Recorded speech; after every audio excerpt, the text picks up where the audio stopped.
get confirmation that we have recording underway, then we will officially kick off. It's recording. Thank you.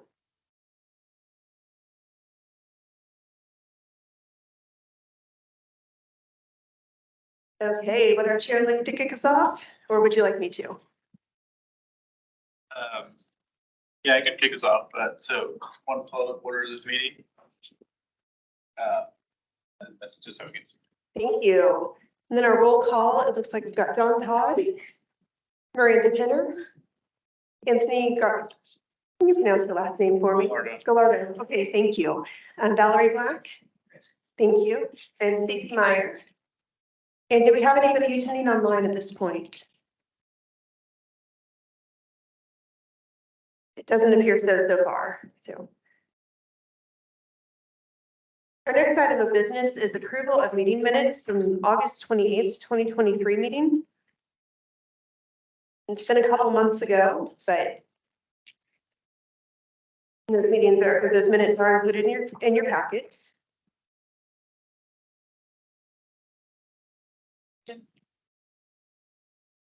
I second the motion. Got a motion and a second. All in favor, say aye. All opposed, same sign. Motion carries 5-0.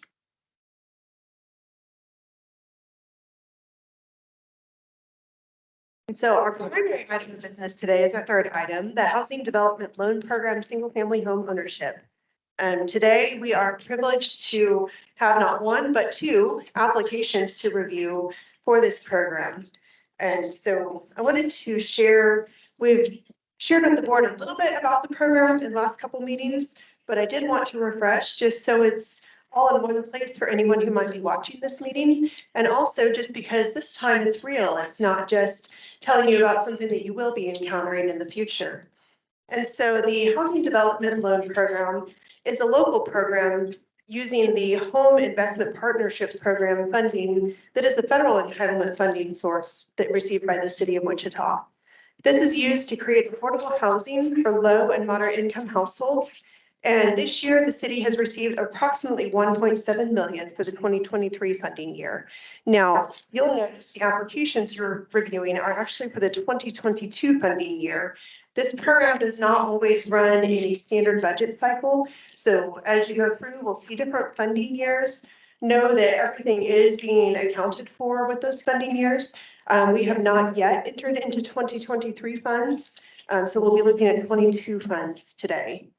And so within home, there are a few different eligible activities, and the city currently operates its Housing Development Loan Program. We provide some gap financing towards some rental development, and then we provide down payment assistance via the city's Home 80 program, which provides a 20% down payment, often to match these homes that are constructed through this program, that helps make that price payment affordable through bringing it down to 80%, which is a safer financing point, as well as eliminating the need for private mortgage insurance. Now, within the rules of our home funding, community housing development organizations, also known as CHODOs, must receive not less than 15% of our annual funding allocation. And we'll get into a little bit more about CHODOs here in a little bit. And so again, this is a federal grant, but the council really is the one that sets the local priorities through its funding allocations. And I just realized I had forgotten to screen share. I'm so sorry, guys. My staff's waving at me. I'm just going forward. So let me screen share and then we will resume.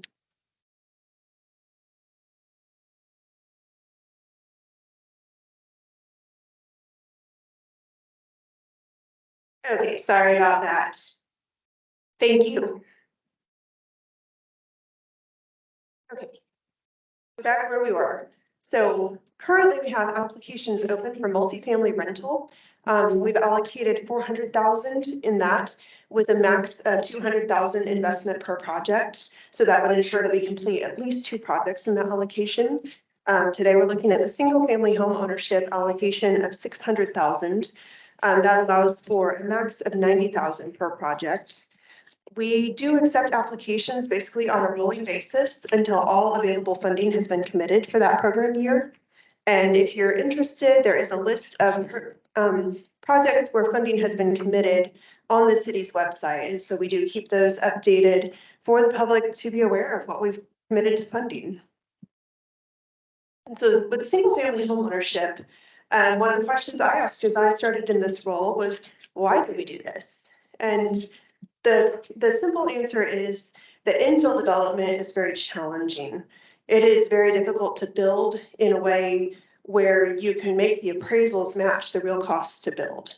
And so this program helps to close that gap, allowing us to do infill development where there's already the infrastructure, where those neighborhoods need that revitalization and that investment.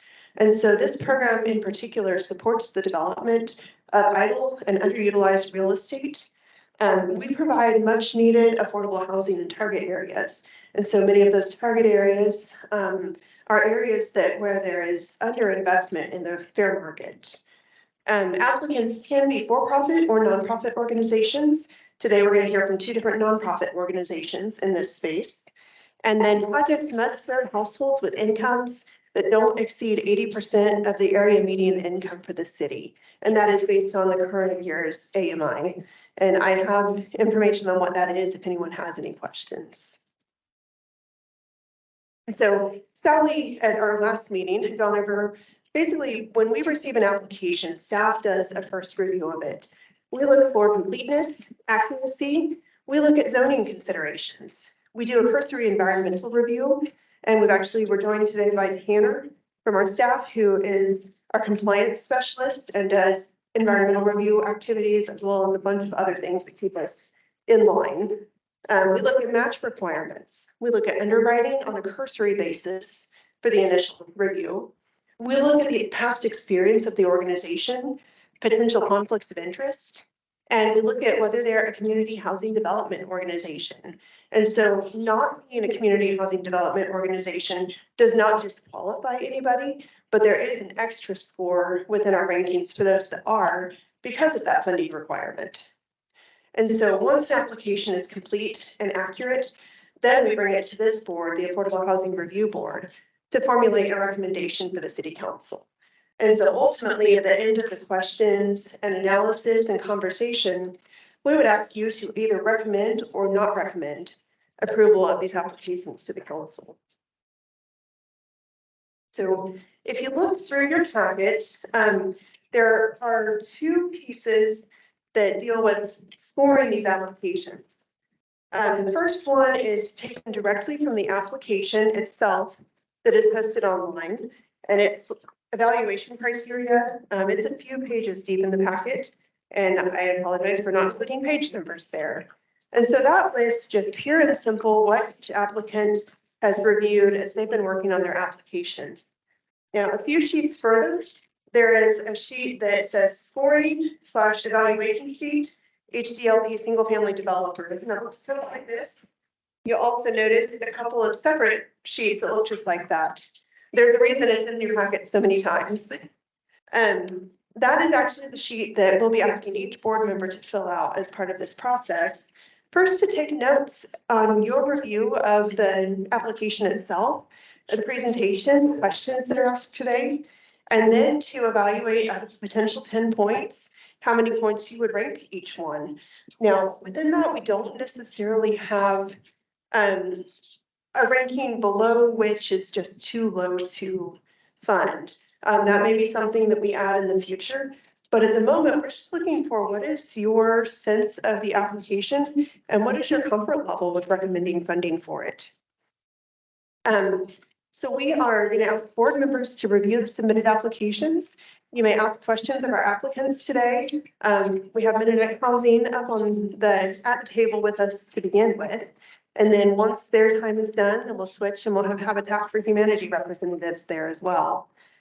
And so here in the open meeting, you may discuss together. We actually are not going to necessarily ask the board for a final answer on this today. We felt like because this is the first time you've been through this, and because we do have two applications in play, that's going to make for a long meeting. And so we would invite you this time to take that home to really think through what you've seen, what you've heard today, And then to try to reconvene in the very near future to finalize that recommendation vote. City staff have prepared a score and analysis for the score for item 6, which relates to the applicant's history using prior home funds. And then I would note that at the end, the evaluation sheets will be turned in and all notes and scores would be considered open records.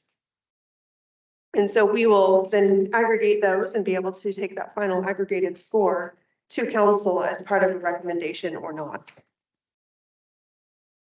So with that in mind, I'm going to trade off. Oh, I think we lost our picture here, Jacqueline, and I'm sorry for that.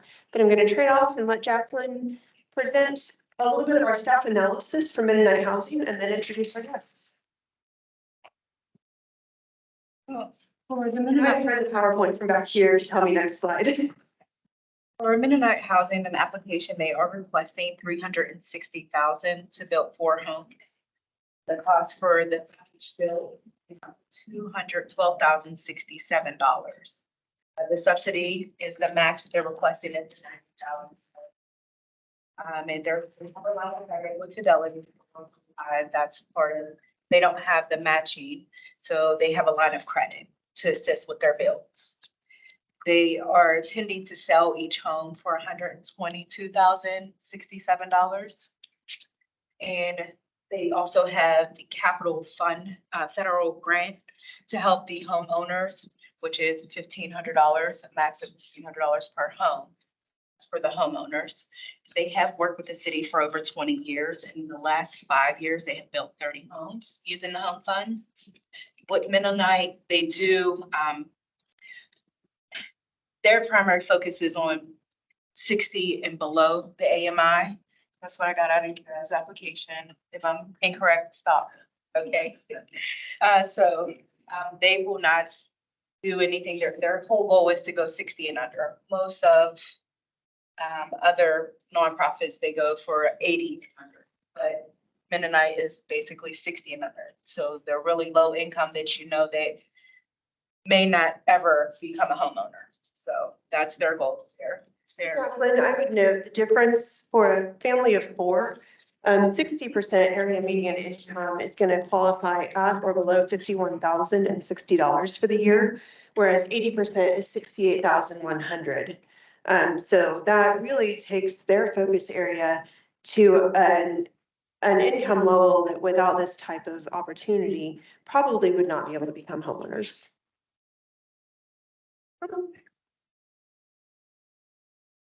There's it. Okay. I'll learn one slide at a time. Mennonite, once they're, I don't know if you're able to or not, but their focus here at the 4 houses that they're looking to build are in those areas. I don't really get too close, but I believe. Yeah, it's not getting closer, but the 4 houses that they're requesting that they're going to build, and it's also in the applications, each of the addresses are located there for you all to pull up. Their whole goal is to get the homes environmental review done in 90 days once the grant is approved, and to have the homes built completely on the market within 12 months, so within a year for all 4 houses. Go to the next one. And this is just this one and the next one.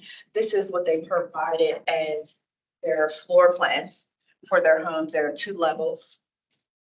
Top floor, which is also in the application, but it's just their floor plan. And I didn't go into detail further than that because those floor plans are available in your applications for you guys to review. For their homes will have the same format there. And then with that, I will pass it over to Byron to hopefully I did you some justice. Very good, thank you.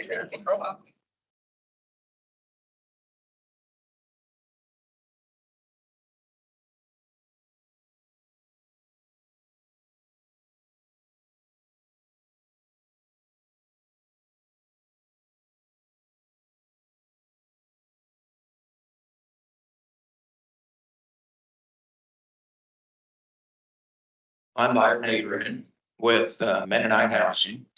And I want to thank you for giving us this opportunity here today to present our proposal. Also here from Midnight Housing, Corey Bannister is Director of Construction and Property Maintenance. Julie Smith handles identifying the customers. Doug Brueggemann, also in construction, and Angie Mendoza, Director of Finance. So just a little overview about Midnight Housing. Midnight Housing began in 1975 as a volunteer effort to help address elderly homes and repair to make those safe. The city of Wichita had noticed that effort and started to help out to continue the effort. In 1990, Midnight Housing began the development of rental properties. So we started with home repair activity and moved into home ownership. And in 1990, started developing rental properties. We do that these days mainly with the LIHTC program, Low Income Housing Tax Credit Program, with awards that we get from Kansas Housing Resources Corporation. Up until about 2010, we were also developing HUD 202 and 811 properties, but that application process has been out there since then. 202 is for the elderly, and then 811 is for disabled. So we got a mixture of the tax credit and then the HUD properties. 2012, we became a member of an organization, nationwide organization called NeighborWorks America. And that's a group of almost 250 organizations like Midnight Housing that work in affordable housing and community development. The advantage of being in the network is they provide funding, networking opportunities, training. And to be a part of that organization, there's an annual evaluation where they come in and look at our processes and do pretty much an organizational audit. So it's a good challenge for us to maintain our processes as we continue on with the work that we do. Mennonite Housing's mission is for all people who cannot obtain home repair, decent housing, or homeownership in any other way. And that's been our mission since the beginning. And you can see the goals are to address low income for seniors, also with disabilities, rehab homes, also part of our home repair activity. And then home ownership, make that a reality for those that would fall within affordable housing categories. And then to develop affordable housing for individuals in the community and demonstrate God's love for all people. The programs that Midnight Housing focuses on, home repair. We mainly do this with funding from Federal Home Loan Bank, Topeka, and complete owner-occupied repairs. That can be statewide, but we concentrate in the Wichita community.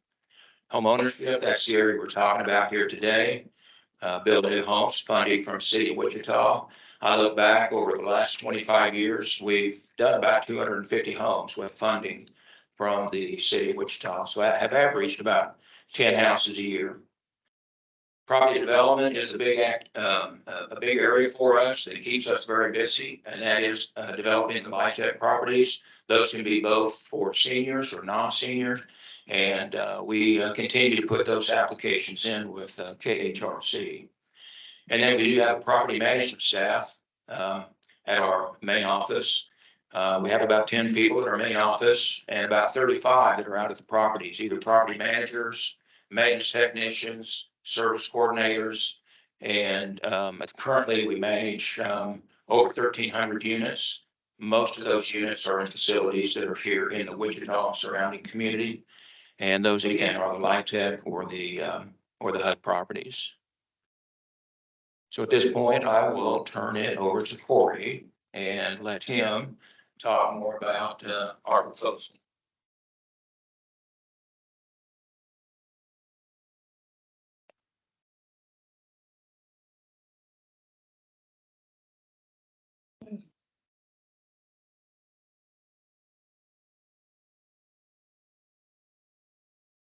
I am Corey Bannister with Mennonite Housing. Basically, we have 4 lots, and the lots that we've got option contracts on that we think would be suitable for low-income housing. But you're okay. Barely. Can you hear me now? Yeah, thank you.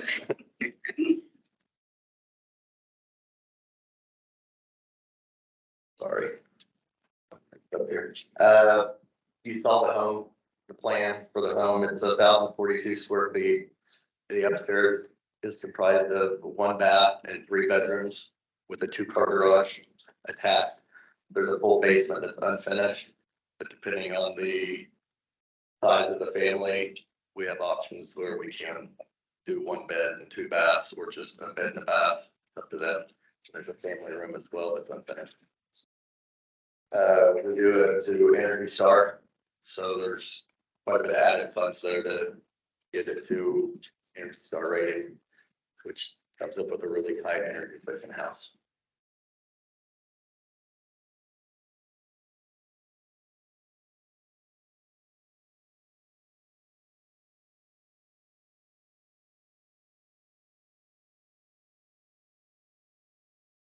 And then taking a look at the funding request, our sales price, average sales price we'd be looking at is 122,000. And you can see the breakdown here of the cost, site acquisition, hard construction cost.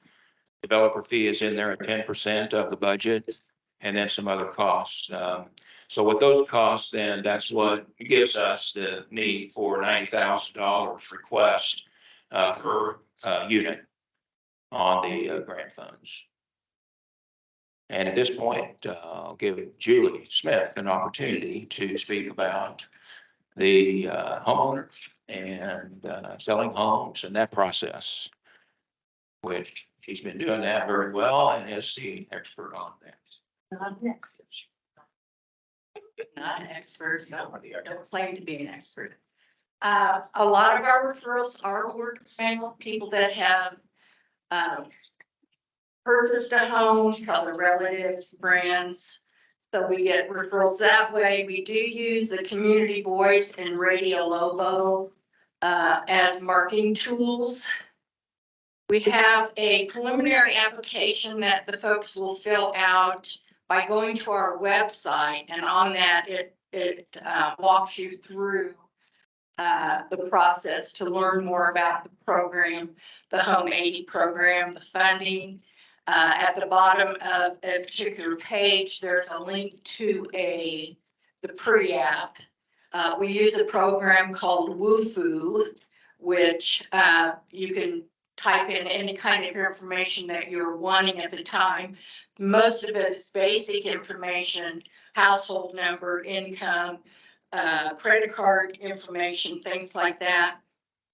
If they do not meet income requirements, not so much so the income requirements, but the credit score issues, I don't take people to the bank until they have a credit score of at least 620, because the bank won't process it.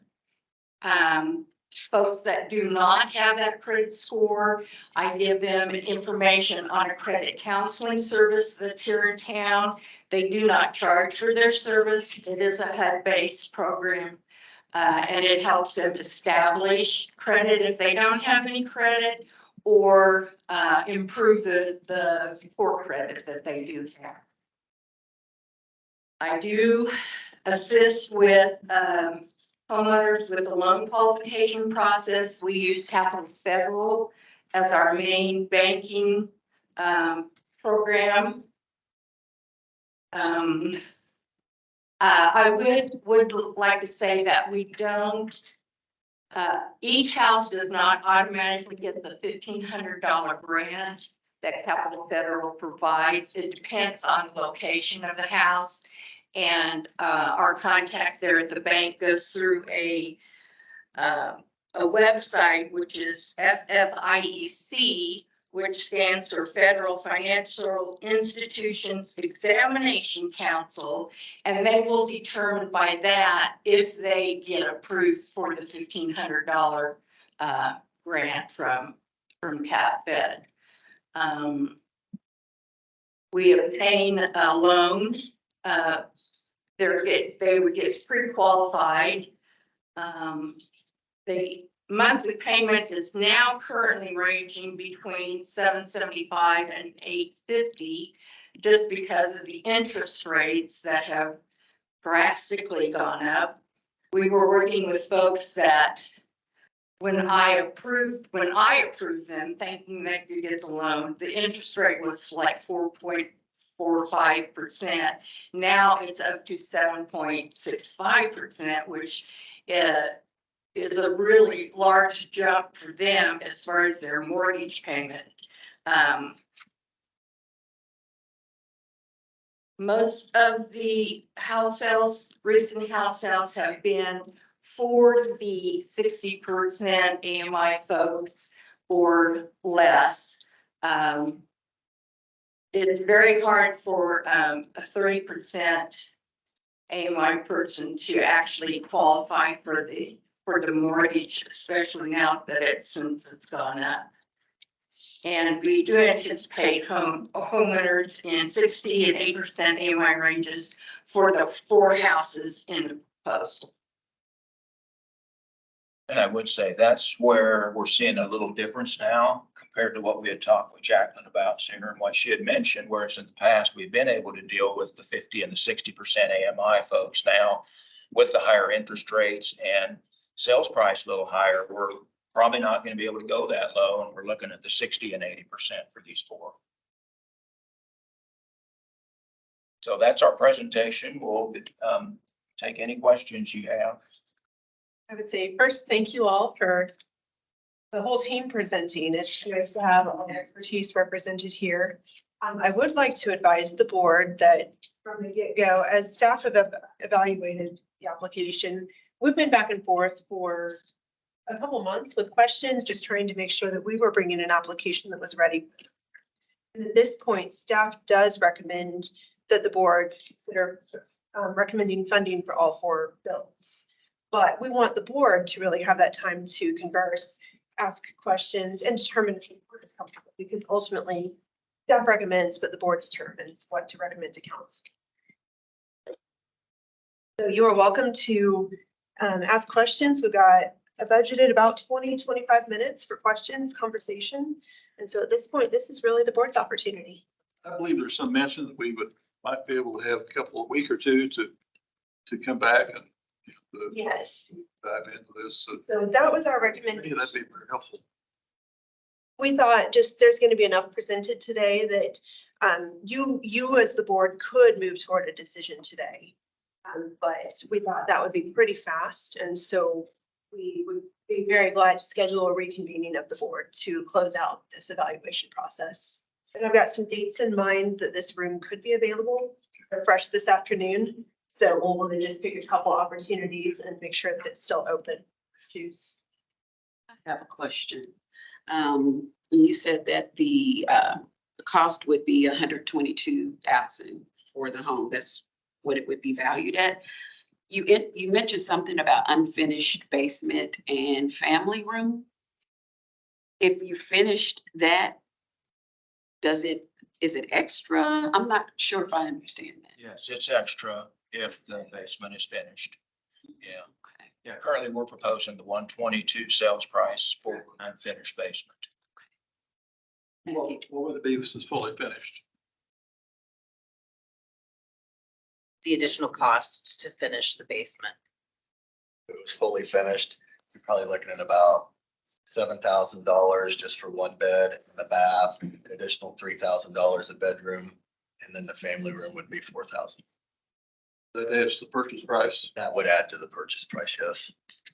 Are the basements framed at all? I saw there's plumbing rough-ins, but are you framed out for bedrooms, or that's going to be more specific to if a person wants a 1-bedroom, 1-bath, or 2-bedroom, 1-bath comes, downstairs? Right. If it's a non-finished, then we do just all we do the bearing walls, but then we also add a 2-inch foam insulation around all the concrete walls. And these homes have been closed already, title's clear. The homes that you've acquired already, these 4 homes. These are empty lots that we built. Empty lots, okay, so.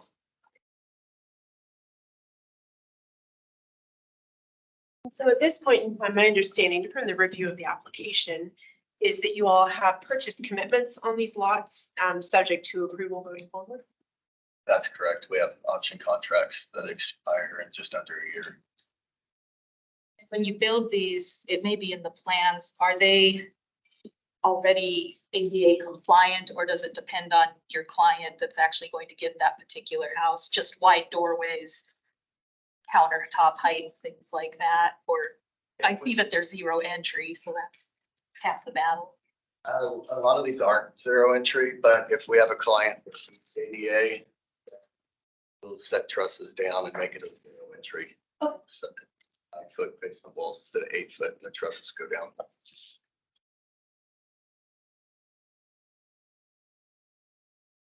The unfinished basement, say that the client particularly cannot afford to have the basement finished in their agreement. Has it been in the past where you've provided egress windows, or if they have a plan to have so many bedrooms down there to kind of assist with offsetting the investment in the future for them? Yeah, in the basement, there's egress in each bedroom. We also provide window well grates and ladders, Even if it's unfinished? even if it's unfinished, yes.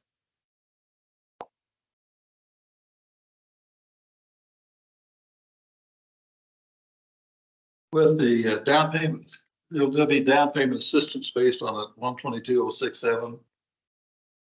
Correct, 20%. And does that come from Kansas Housing Resource, or does that come from the City of Wichita? The down payment would be from City of Wichita. Okay, so it'd be 20% of the 122,067. Yes, so that's a companion program. At different points in time, Home 80 has been used together and separate from the HDLP program. At this point in time, those resources tend to be committed together. And that's because for staff purposes, that allows us to monitor those funds, and it really kicks it into, I'm weak on my technicalities here, but it kicks it into some different territory in terms of the affordability restraints, timelines, things like that. So the down payment assistance enables us to ensure that it's affordable for 10 years, or that assistance has to be paid back in full. After 10 years, half of that assistance is forgiven. The other half remains on the as a mortgage until it's sold, and then it's reinvested back into the community. Which is why we pair those together.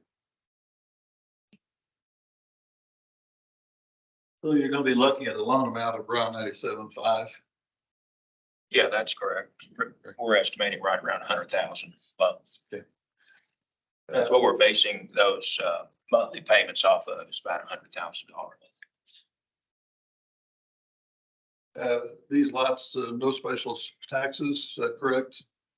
That's correct. Nice thing with the infill lots is they already have their utilities and a lot of the outlay is done. So that's different than new construction, new greenfields development. I'm curious, your buyers, with it being in construction, do they get locked into this interest rate now, or would they have to wait for 12 months until construction's? That's an area that we've talked about, actually doing it a little bit different moving forward, because with the in construction prices that we've experienced in the past, we've been able to identify buyers prior to starting construction. So we're almost basically building a custom home, so we don't have to worry about getting a spec that we can't sell, and then after 9 months we have to rent. So to avoid that, we've done that. But now we're starting to see such a risk with the fluctuation of construction cost that we're looking at building specs and not really getting the customer to the contract point until we're at least half or 2/3 of the way through the build. And at that point, whatever the interest rates would be at that point, then we're getting close to where the sale could happen.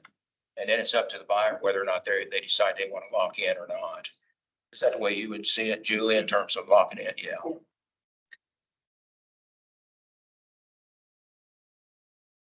Do you guys have a record of past applicants that were denied and what criteria you base off of how you approve an applicant to move forward on a house? As well as like the demographics of the applicants that did end up purchasing a home? Is that on the application? And if so, what page? We do have the demographics of applicants. We do not currently have applicants approved for these homes because we're too far in the what if stage where we don't want to get anybody's hopes up that this is going to be approved and that they're going to be moving forward on this. So we have a waiting list of people that we talk to on a regular, that Julie talks with on a regular basis, and she updates this list. We do have all of their information. We do report all of the demographics on all of our buyers to NeighborWorks as part of the program that we work with them. So we do have all of that information. It is not part of the application just simply because we don't have the buyers identified for these homes. Even for past history, we didn't include that information in the application as far as what our history has been as far as the demographic. That's something we could together have, if that's of interest to the board. We do track that, but yes, it is. We do track that. Right, Dad. Thank you. How far back would you like to see? At least the previous 2 years. Do you want applicants or just the approved people that have purchased homes? Both. Who approved? So applicants, Well, let me put it this way. I don't keep track of demographics when they apply. That's just not part of my process. Whoever comes in is eligible. So a lot of people that probably did not get qualified from the bank, I would not know some of that information just because I didn't take it up front. So I can give you, the best that I can, information that I can give you, but on those folks that either did not qualify or I did not even send to the bank, they don't list race or anything on this pre-application form because that's not something I'm interested in. I'm interested in, you know, how many people are in the family and what's the income of the family and things like that. It's Watch for fair housing situations as well, at Oh, least on the real estate side. definitely, but about as fair as they get. I don't know. that's where from the advertising that we do, that's the approach we take. Let's put it out there for all to. I don't, yeah, it doesn't matter. For the applicants that were denied before going to a bank, could that be shared as to why they were denied? If it's like income, Yes, I can go back and give you some of that information. and then is there a page on the application that indicates past performance as far as where the money was used for previous grants given to Mennonite? How much was used? We don't have that information in the application, but we do track that as far as the amount of grant funds, like by grant. You know, so we could go back and I'd say at least 10 years. And what we're doing there, though, is we're just basically tracking what addresses are we building at and how much was it? Are you looking for something in addition to that as far as past fund? Yeah, I'm looking to see how much you guys are able to switch the dollar in the sense that what value does the city of Wichita get by continuing to support Mennonite with these grants? You know, is 100,000 building 5 houses, 100,000 building? Okay, sure. That we do have. We can provide that. Yes, not a problem.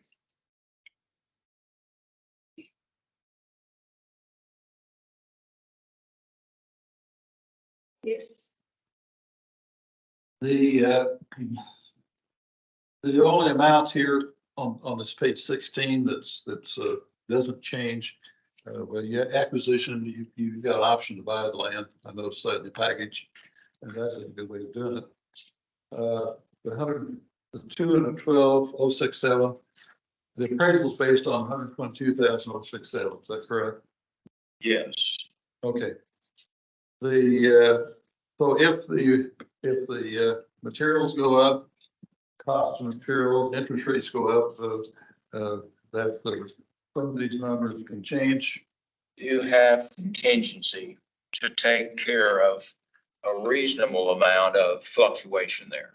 So the 122 is an estimate just based on where we know our costs are at today, but we know we're not going to be able to start this, say, for 4 or 5 months. So we anticipate a change between now and then and what could happen, during construction. So we've got $10,000 in there, about 5% contingency to handle some of that unknown, which from past projects, we feel like we need to put something in there for that. Capital Federal is the only lender you work with? No, we just recently sold a house and the buyer had been pre-approved by Oklahoma, Bank of Oklahoma. So we did work with them, and the city also worked with them. They did receive the Home 80 grant money, and I believe she also received the $1,500 cap fed money.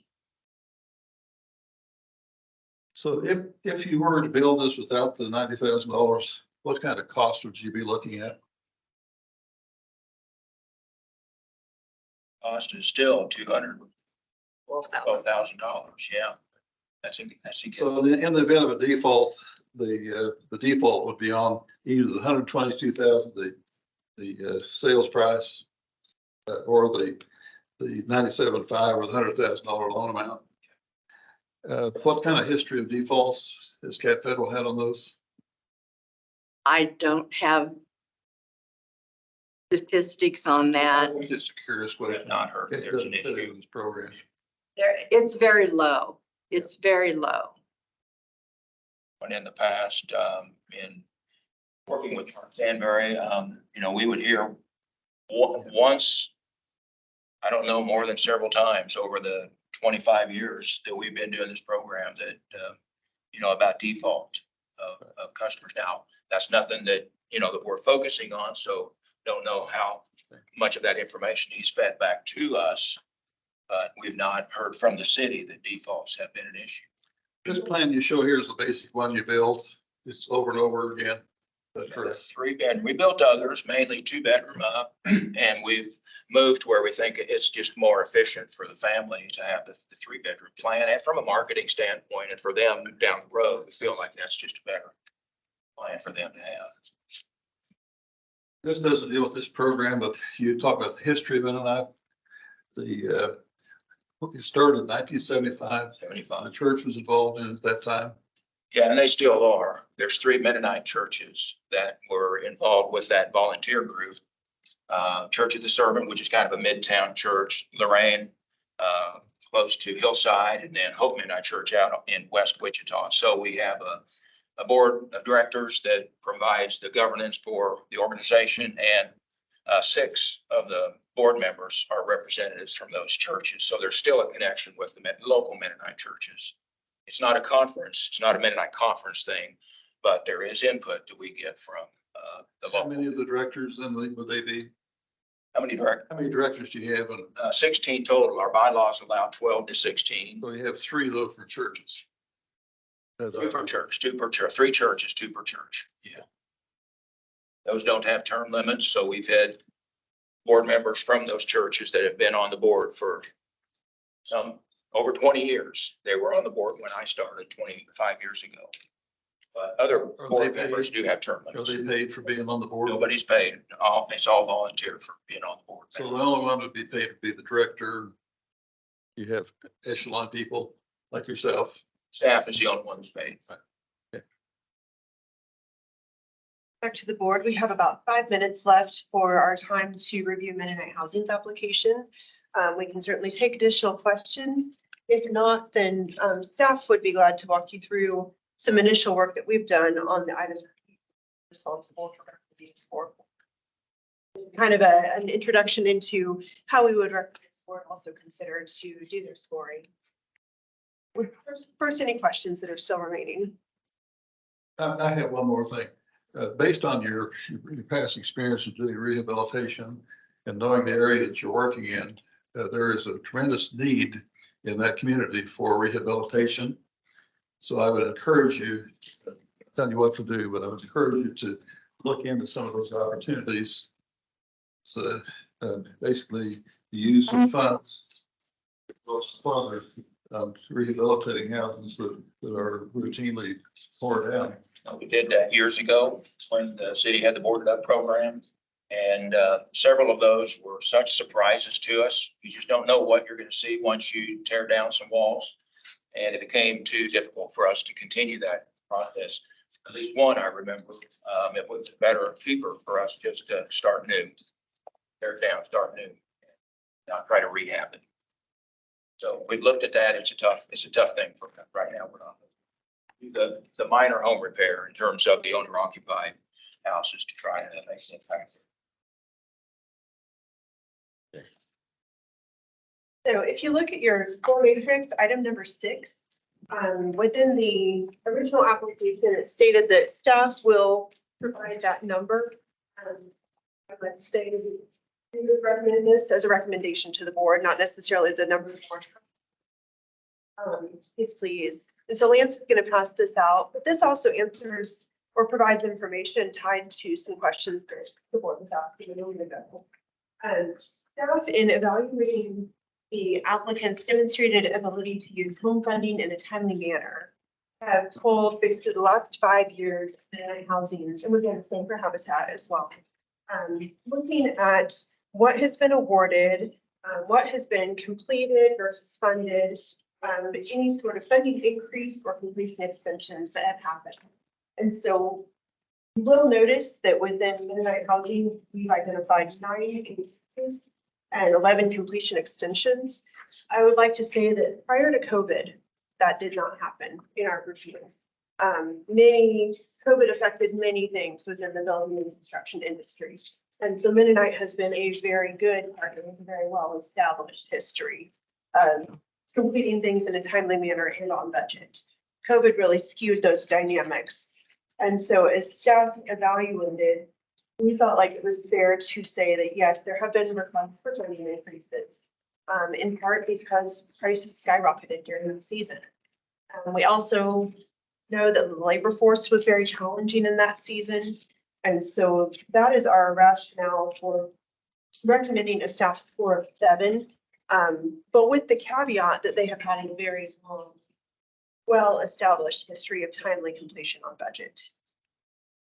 And so as the board would fill out its score sheet, that's the kind of analysis we would recommend, is to really look at the application, to evaluate that against the questions that are being asked and your comfort level. If there is additional information that the board would like to see, then please feel free to route those to me, and then I can route them to each applicant so that we can make sure that the board is comfortable with any funding recommendations that are made.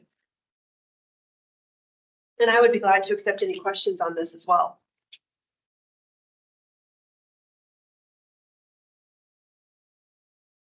This has to do with the, so the last amounts were around, the loan amounts were, so funding was around 76.7 instead of 90. Is that going to be a problem on appraisals? What was that again? I'm sorry, You're John. going to have trouble getting the appraisals up because you've been, total funding has been quite a bit less in the past. Yeah, that is something we are just going to have to find out. Those areas, what the appraisal comes back at, since we're looking at a higher sales price than what we've been used to. And if it doesn't appraise, then it's not going to work. Right. I mean, we've got to get the appraisal at least 122. You're right. That is part of why we have actually raised that cap over the years. You can see where just 5 years ago, that cap appears to have been about 50,000. We recognize that you can't build homes for what it has been. And so we're trying to keep the HDLP subsidy in line with what reality is and what the nonprofit developers are actually facing in the market they're building in. So this year's recommendation was 90,000. That's also a number that staff can continue to evaluate and may recommend increases at a point in the future. Then, so with COVID-19 actually starting affect us in 2020, is that correct? Mhm. So there's 5 properties in 2019, so I'm just curious to know what the reasoning was for the increase of funds. That's tied back to that funding year. We had mentioned, I think, early in the meeting that while our funding years get really strange within this program. And so, for example, right now, we're working with actually allocating 2022 funds here at the end of 2023. And these builds will extend into 2024 and 2025. So those 2019, actually, the builds would have hit square in the middle of the pandemic and all the disruption that it brought. So, great question. Okay. One thing I'd recommend on what the staff provided to us on the recommendation, there's actually the properties aren't actually correct on here. Poplar, there's a property on here that Correct. That one. actually on here. Yeah, property dropped off. We need to get that corrected. North Green. Just correct. Hyatt instead of. Yes, so that actually came in our review process. I'm glad you brought that up. Originally, when Mennonite Housing had submitted their application, well, would you like to share? We'd originally submitted for 5 houses originally, but after discussion, we decided it was better to go down to 4. And so then there was a question as far as which one would come off. And so I think we might have provided the wrong information to the city. So in working through that fairly quickly, I think we got a little conflicting information in there. Yes. But yeah, And so, our original application changed. We did have Poplar in there at one point in time. yes, and so they had 5 addresses and originally, I think in our documents, we pulled the wrong one. So we are still refining and perfecting our processes as well. Well, it's 1340 North Green, actually 1338 North Green. That when it says 1340, it says 1 south of there. So that the actual address is 1338. Yeah. So that's what that. Yeah. Sometimes we don't have the address yet, so we got to go 1 lot north, south. So on that one place, it did show 1 lot south of 1340, but then on the actual option contract, I noticed Corey's got the actual address identified, 1338. We are just after 3:50, and we do have a second applicant as well today. Based on the conversation today, would the board be okay with holding off on making a decision until another point in the very near future? Continuing to review and evaluate? Thank you. And so with that, I guess we'll take probably just a really brief break, set up our PowerPoint again. Put who's up here at the table with us. And Mark will have to figure it out. Thank you so much. Thank you. Thank you. Appreciate it. Right. Yeah, You have a question? yeah, there was a 1831 North Madison in 2018 that showed that it wasn't completed. I'm not sure if that was a clerical error. No, not completed. So not completed. Okay. So a really good question. I'll jump back in. If I'm remembering correctly, and I think this precedes all of the staff members who are here, but that was actually money that was left over in that budget year and allocated to a build application at a future point in time. Is that correct from what you all are remembering? I believe so.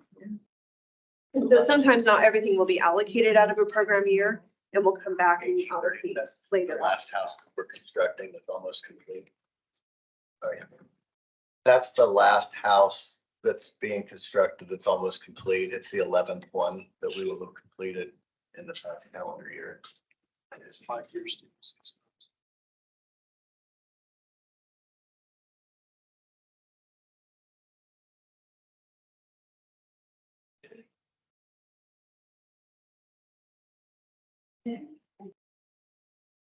Would you like me to run your PowerPoint for you? I think actually. It is up to you and you're comfortable. Let me just go ahead and get started. Actually, yeah, we'll have Jocelyn start and then. To the right PowerPoint. Let's go.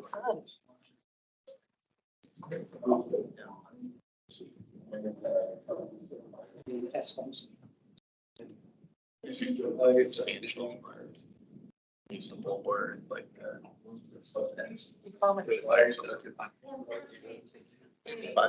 we don't. Yes. Tap now. Goodness. Nice to see you.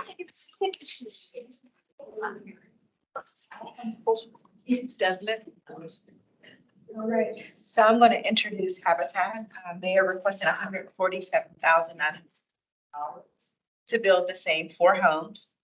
Their homes cost to build, and they are $109,231.90. They are asking for the subsidy amount of $36,982.90 for each home.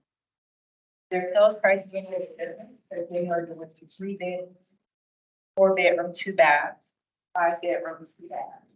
So they have a variety of homes there. There's no outside funding with them. They use sweat equity between 250 hours to 400 hours, which is done by the applicants. They use a lot of fundraising and donations with their homeowners. Then I have here that they have been working with the city for 16 years. In the last 5 years, they've built 30 using the home funds. And Habitat does their loans internal, so their homeowners get a 0% APR, and they are serving the low income between 35 to 80% area median.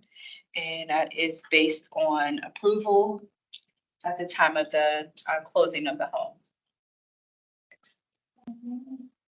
It's just theirs was a little more scattered, so of course those little dots are a lot smaller. They're anticipating the project to be completed early in 2024. No, that's wrong. Sold by December 31st of 2024 to have all the homes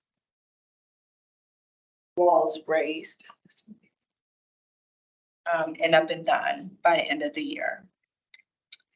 Their next one is just their home plans, and that's going to be even smaller because once again, they have 3 different floor plans. That was just the floor plan they provided, which are also located inside of their application. Once again, they have 3 different floor plans. So the price for the homes will be a little different. Their 3 bedroom they have at $132,000. The 4 bedroom, they're looking to sell $155,000, and the 5 bedroom $165,000. So I will give the floor. You're welcome.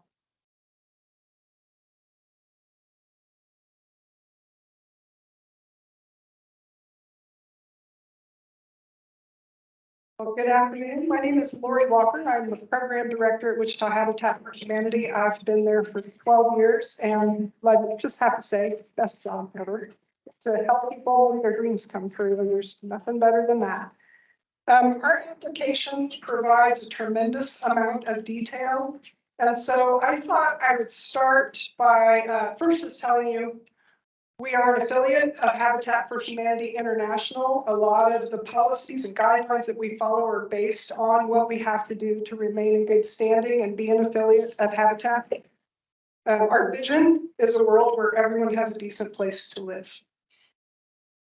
As I said, a lot of information was shared in our application itself. So I thought because we are all interested in the affordable housing crisis, it might be interesting for you on the board to see some statistics. I'm not going to spend a lot of time on this, but it just hammers home at the national level how expensive it is to own a home and why organizations like Habitat and Mennonite Housing exist. The National Low Income Housing Coalition does a lot of different research. So in addition to how difficult it is to become a homeowner, this illustrates how important it is for people to have an opportunity to homeownership. The reducing intergenerational poverty piece and increasing intergenerational wealth is one of the most important pieces, I think, for homeowners in our communities. And it's really important, I think, for all of us to recognize too that every dollar that's invested makes a difference, not only for those homeowners, but also for our communities and the country as a whole.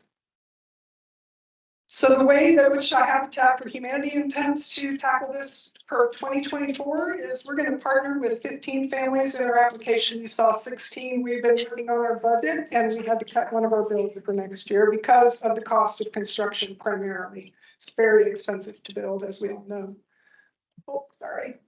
We also have a home repair program. We work with owner occupied properties only, and the primary source of funding, as with Mennonite, is AHP funds through Federal Home Loan Bank.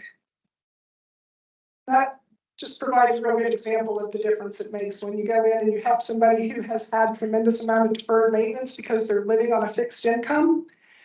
And they know they need to have their home cared for, and they just don't have the resources to make it possible. This gentleman has a new roof and new windows and new siding. He has an energy efficient home that's probably costing him a third of what it did before we started that project. So I just wanted to let the board know, since 2007, Wichita Habitat for Humanity has invested a total of just over $12.5 million in 94 home funded projects. 108 million of 1.8 million of that came from the home program. Helped us offset some of those costs. Home buyers in Sedgwick County received more than 1.2 million in homeownership 80 down payment assistance, that 20% down payment that we heard about earlier. And those home funded projects resulted in 184 adults and 339 children now living in safe, affordable homes. In 2022 alone, what difference did that make for our community? Vacant lots that contribute nothing to our property tax rolls, $248,000 in tax revenue to the city.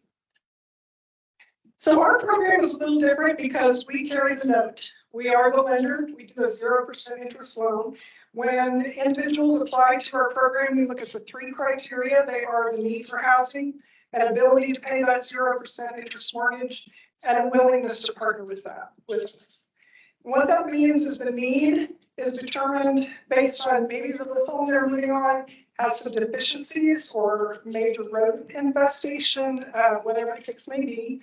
There might be safety issues in the home, overcrowded conditions. We've had a family of 8 living in a 2-bedroom house until it came time to buy their home. And that's not an unusual situation because that's what they can afford.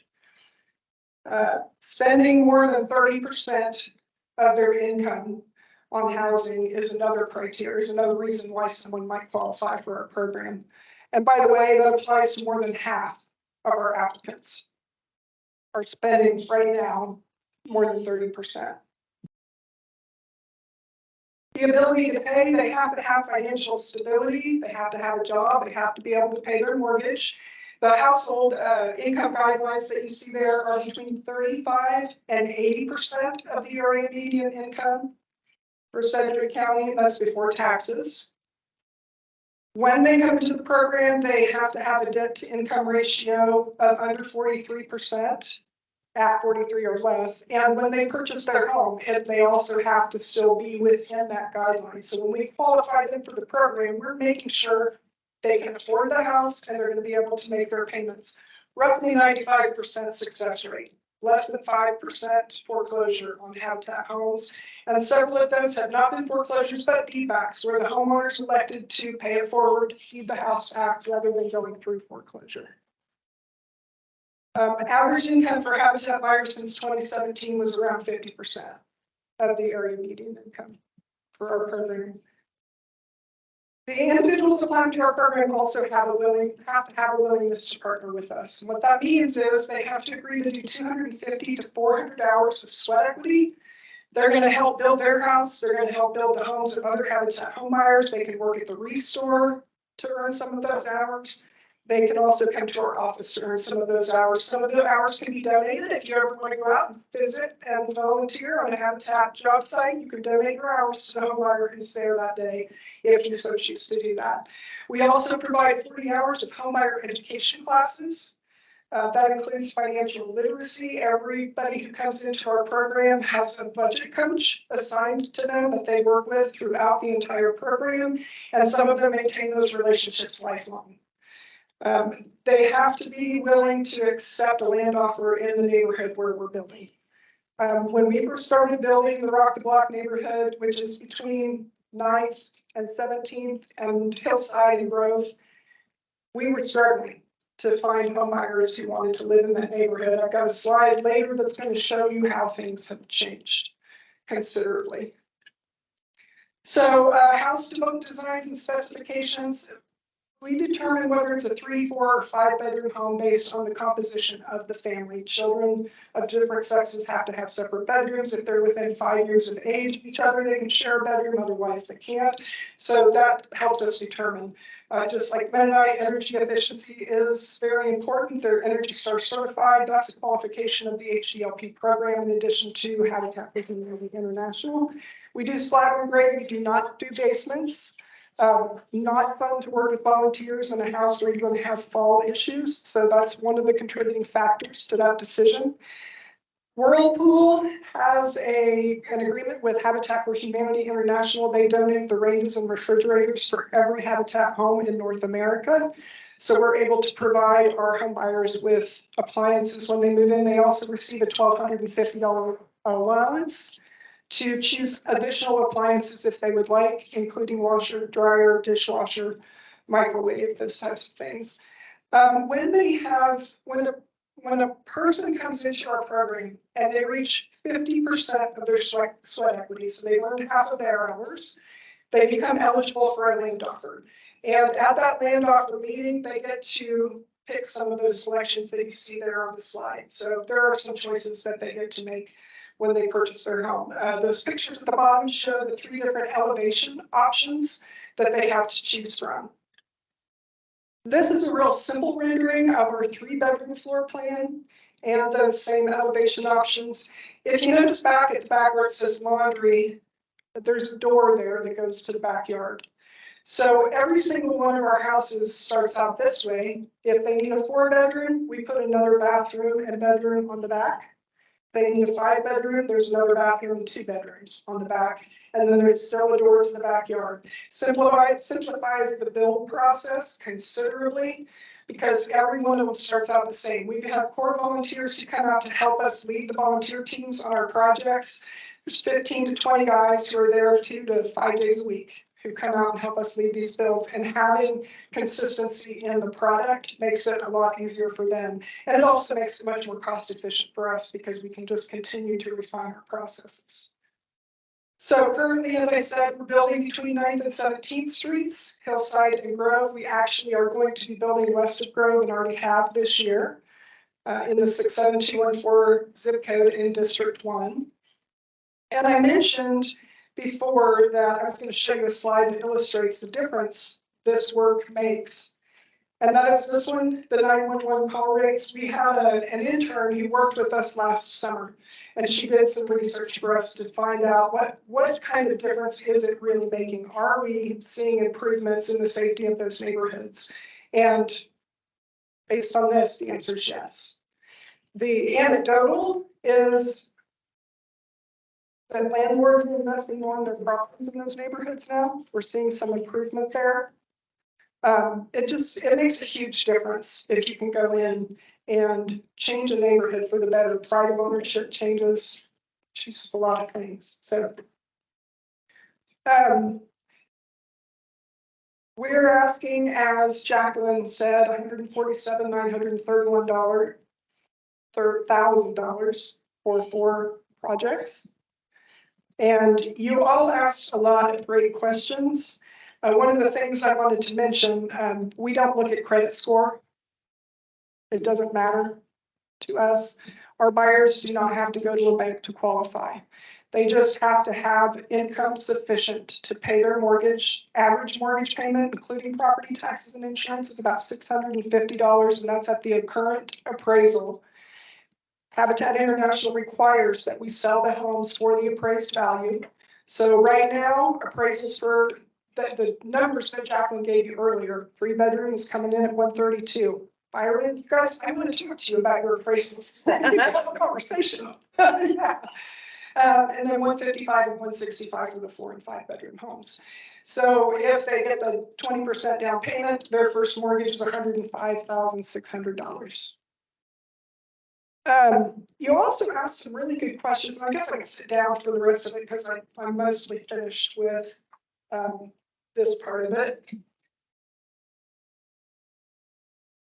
You asked about the race, ethnicity, those types of things.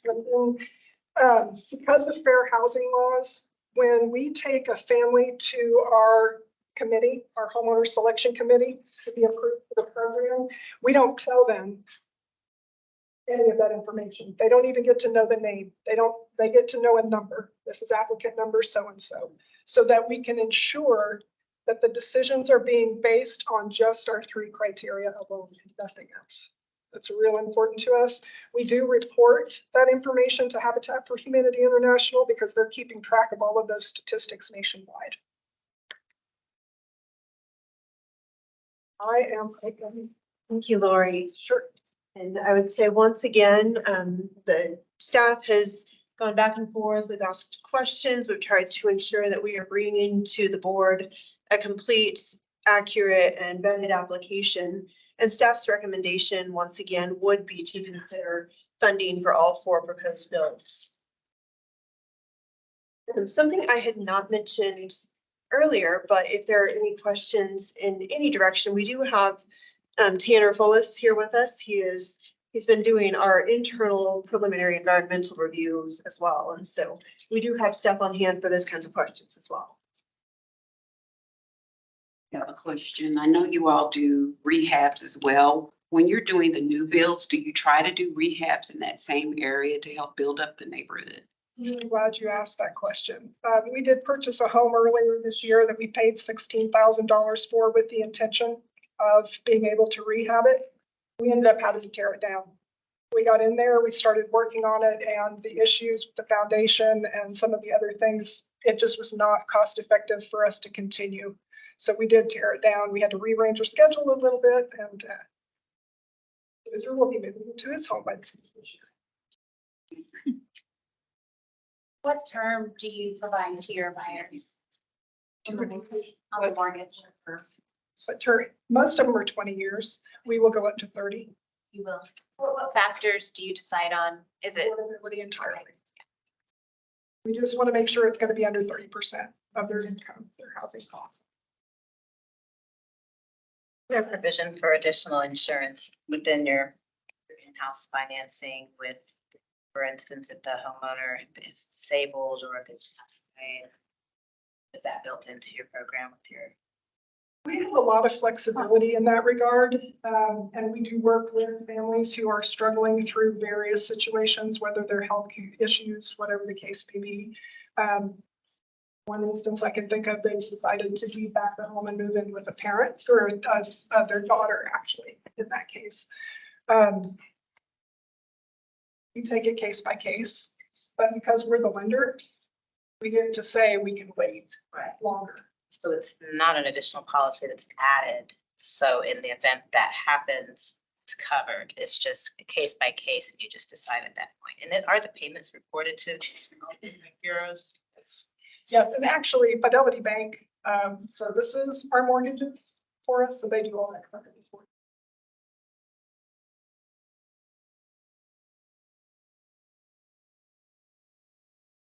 I think it's in your application. I didn't mention that the addresses are in the 1700 block of North Poplar. There are lots in the corner and in the house and then two more. We already own those. And environmental review is underway.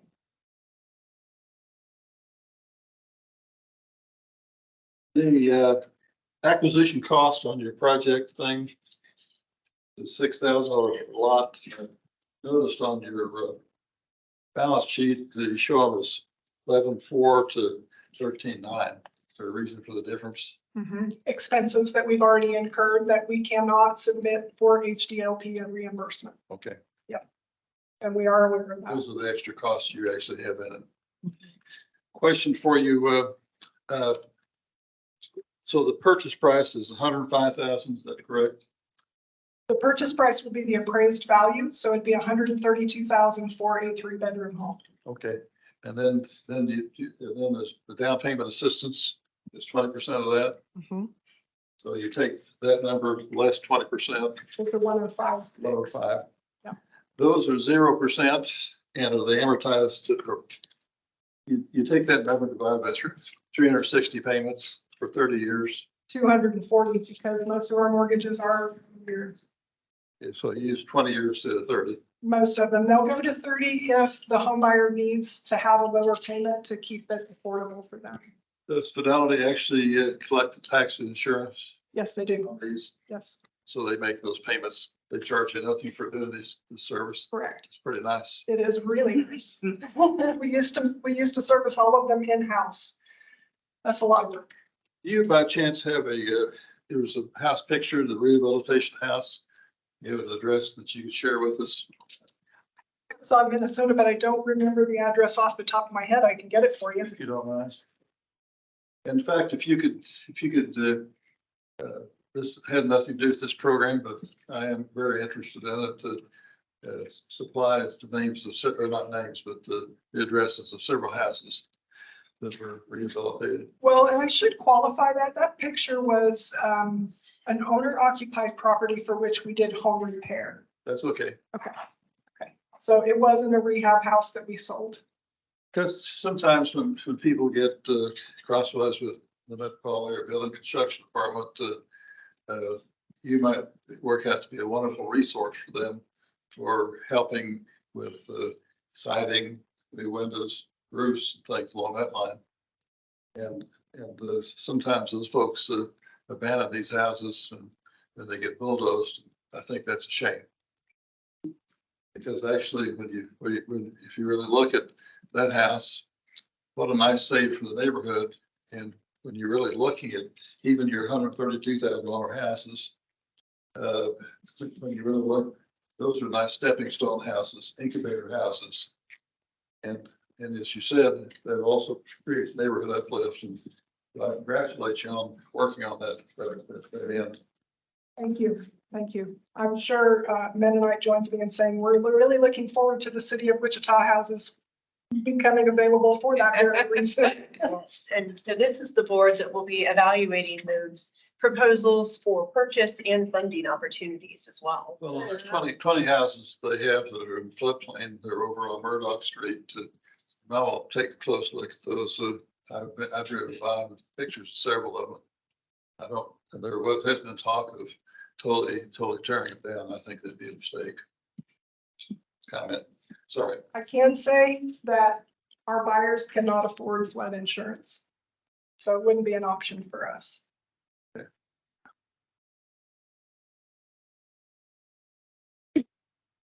Well, will HUD actually, or will the federal government, FEMA, will they insure those? I don't know the answer to that question. Is there a reason why so little was requested, given the max is 90,000?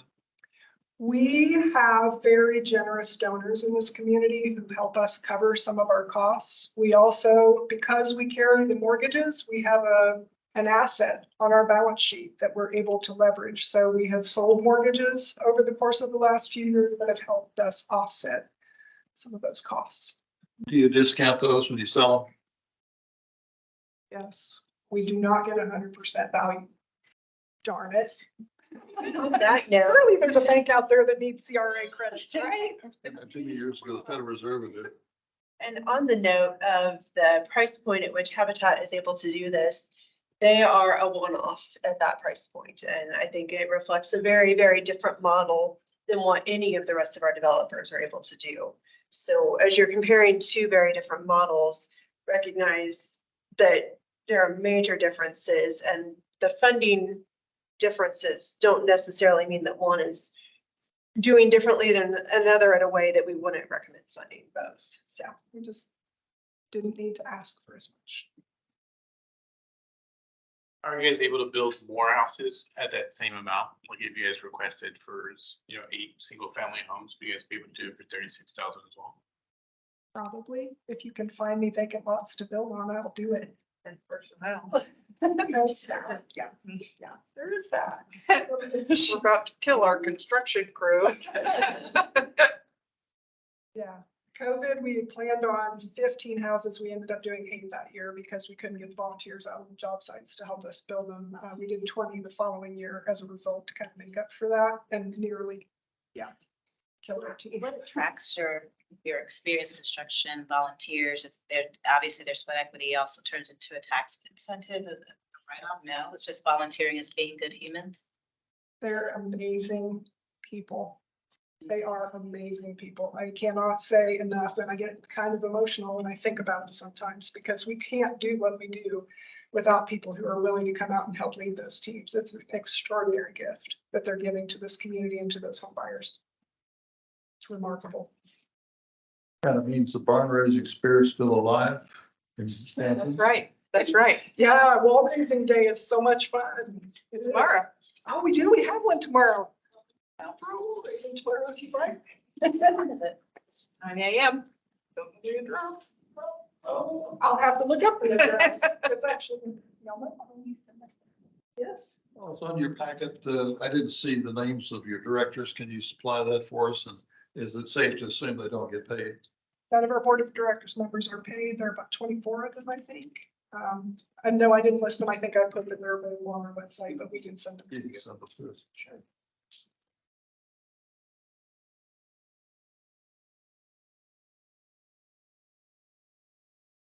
You may have said this, but I think I saw it on the news just last week. You have a waiting list usually of, is it 20 or 200? I Right, don't right. have my number. Right now, we have 22 families in our pipeline, 2 of which have received land offers and will be buying their homes next year. The rest of them are part of that pipeline. 8 of our families in that pipeline are already at 50% of their sweat equity and eligible for a land offer. Just don't have the properties for them yet. Question, so with that sweat equity per family, so each person in the family, so the more people, those hours are attributed based on person's contribution or collectively as a unit? Collectively, so 250 hours for a single household, single family household, and 400 for a couple. Have to be 18 or older though. Yes. Yeah, so to build on the job site, you have to be 18 or older. That is true. But the 16-year-old member of the household can babysit the younger children and earn half of the sweat equity hours. So if mom and dad runs outside for 6 hours, sibling could get 3 hours for babysitting. And family can also Yes. stand in as well. Family, friends.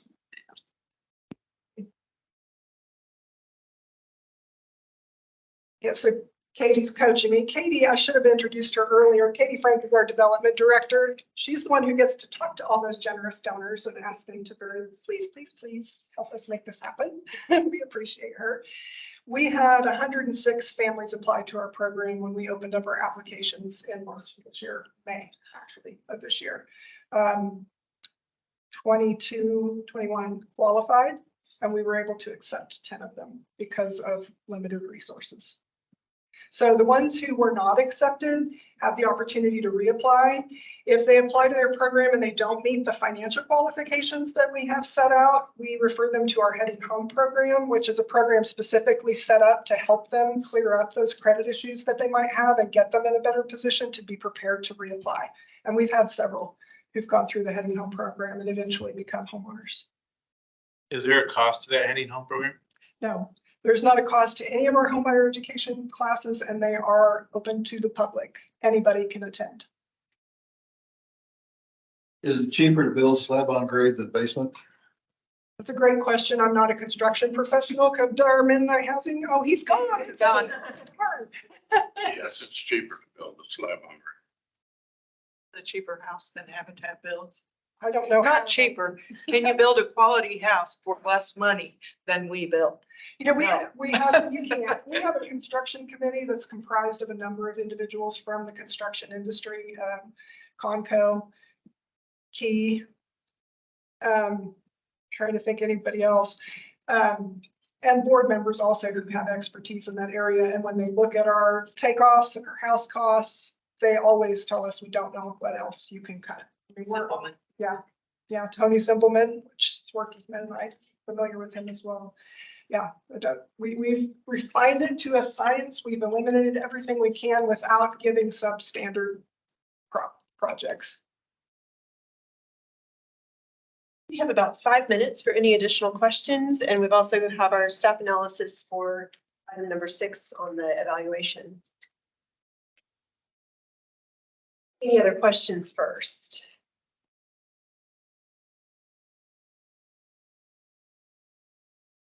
None. You can see the 5-year history for Habitat for Humanity, and these are builds funded with home. I think one of the important distinctions here, you mentioned that COVID did impact your schedule. However, it did not impact any of these builds. And so it wasn't that anyone wasn't affected, it's just where was that effect? And so within Habitat's 5-year history, you can see that we've made 30 funding awards. And within that, 30 units were funded and 30 units were completed. I don't know how y'all did it, but there were no funding increases or completion extensions within that. And so staff would recommend a score of 10. Costs go up. In ways to better applications, we feel like that's what we're asking for. Has this been a challenge on appraisal things? But no, you don't do appraisals. You know, the appraisal situation, that's why I mentioned earlier, I'd like to talk to Byron and his team, because in the neighborhood we're building 2 years ago, a 3-bedroom home was appraising at 87. It's appraising at 132 right now. And so the beauty of that is that we didn't have to ask for as much money because we can sell the house for closer to what it's costing us to build it.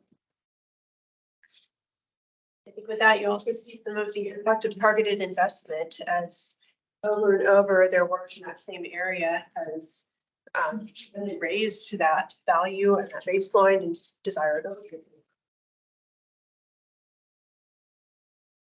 So if there are no other questions, once again, we would recommend finalizing evaluation. Again, I would be very glad to accept and route any questions that the board may have, and that way we can get answers back as we reconvene. I do have a list of potential dates that were currently open on the calendar. And wanted to see if the board has any dates that you would like to get and try to reserve. We would like to see us give enough time for each member to be able to really review and think through what you've heard today. But we could meet again as soon as Friday afternoon this week. Next week, there would be availability late Monday or late Tuesday afternoon. The following week looks like there could be availability in the afternoons, either Monday, Thursday, or Friday. And I can repeat those again. I know everyone's pulling calendars out. So I think the first question is, do you want to try to meet as soon as late this week, or would you prefer to look just a little further out? Further out. Okay. If we were to look at next Monday, a week from now, the room is available at the same time that the board is used to meeting. November 6th. Okay. And if that date happened to get snagged before I get a chance to register for it, we have the same time available on Tuesday, the 7th. We also on November 13th, we cannot look at the same time, but we could look a little earlier in the afternoon. That would be a Monday. You're really looking for a secondary option at this point. Are we able to motion to approve one of these today? Not necessarily. We would recommend filling out the matrix before making a motion to approve. And so that way we have the full score evaluation as part of the packet that would go forward to council. So we knew that putting 2 in an afternoon, that time would be precious. And this is also typically we would bring to the board both the presentation and ask for analysis, filling out the scoring sheets and a vote in the same meeting. But with this being the first time that you really worked through this process, we recommended separating that out. So I will try for the 6th. Do you want to look?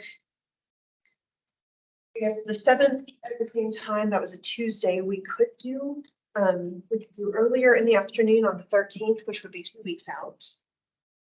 I like the 13th. I'm not the only one. Yeah, that, my preference would be the 6th, but I'd say Mine would too. That would work well. Well, the 6th is fine. I will try for the 6th first, and if that doesn't work, I'll let you know. 6th. Oh, that's great. That's what I'm gonna try for. At the same time, 3 o'clock. Yes. Actually, if y'all pardon me for just a moment, I will go ahead and submit that reservation. Actually, no, it's gonna be a little more complex than that. Okay. I guess our next thing, and I will step back up to the podium for this. Thank you, yes. Thank you too. Applicants for being here for presentations. Yes.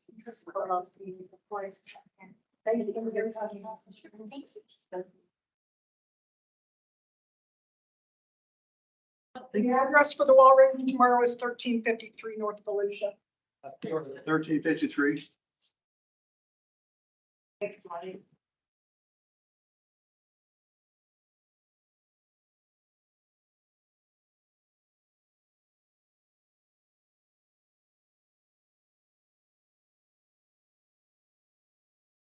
you all so much for your time today.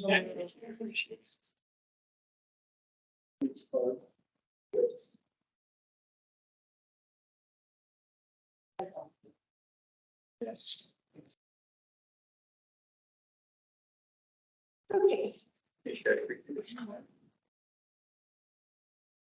So Lori had mentioned really looking forward to when we have some of our housing, public housing units available for sale.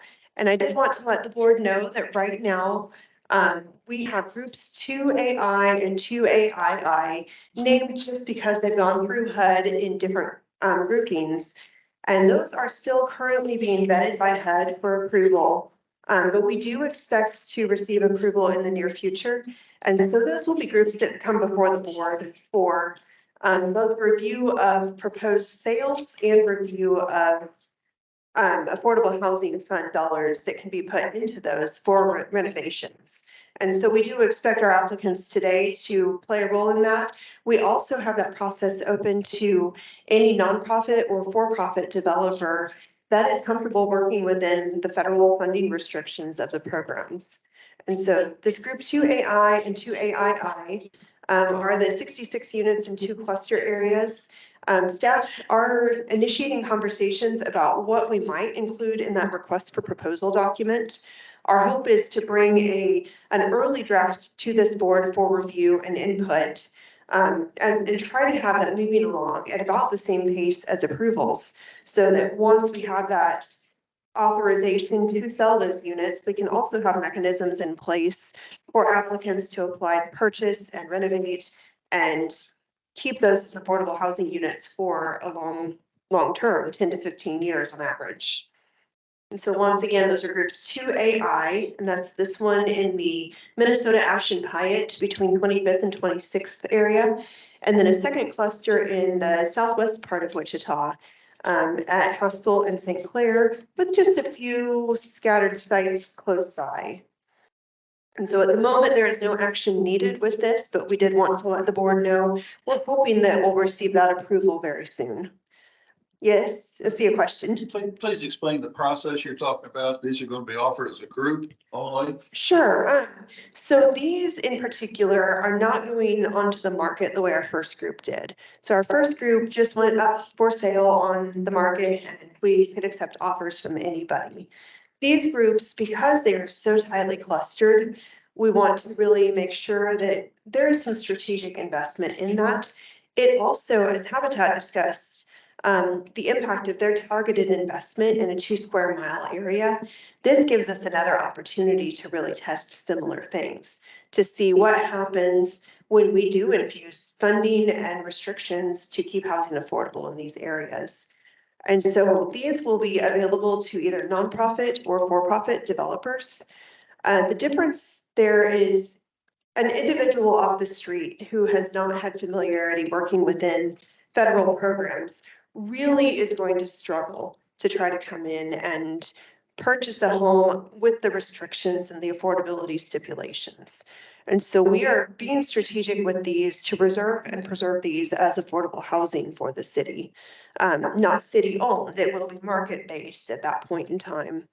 But to ensure if these end up being purchased by a developer and funding infused with the goal of selling it for home ownership, these also, I think our anticipation is that we would pair them with the home 80 down payment assistance. And that comes with 10 years of monitoring to ensure that they're occupied by low to moderate income residents.